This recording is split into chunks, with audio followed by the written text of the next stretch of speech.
নমস্কাৰ বন্ধু বান্ধৱীসকল, মই দীপজ্যোতিয়ে মোৰ এটা নতুন ভিডিঅ'লৈ আপোনালোকক স্বাগতম জনালোঁ। আজি মই দেওবৰীয়া বজাৰলৈ গৈছিলোঁ, বজাৰৰ পৰা আহিলোঁ। বজাৰৰ পৰা আজি কি আনিলোঁ তাকে আপোনালোকক দেখুৱাওঁচোন।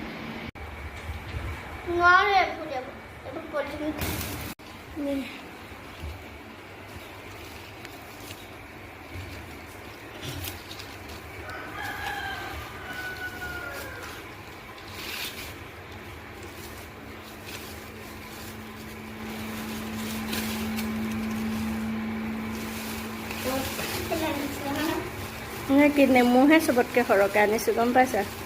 নেমুৱে আমে নেমু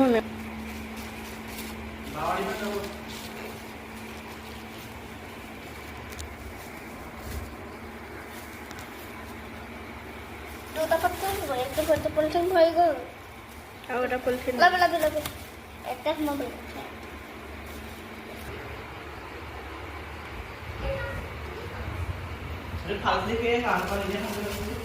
এইটো আমাৰ ভাল পোৱা বস্তু, এইটো এটা আৰু এইটো এটা আমাৰ ভাল পোৱা বস্তু। আমাৰ ঘৰত এইকেইটা ছিজনৰ বস্তু কাৰণে নাই ফটা। ওপৰৰ পৰা খেটেক পেলালে বেয়া হৈ যাব।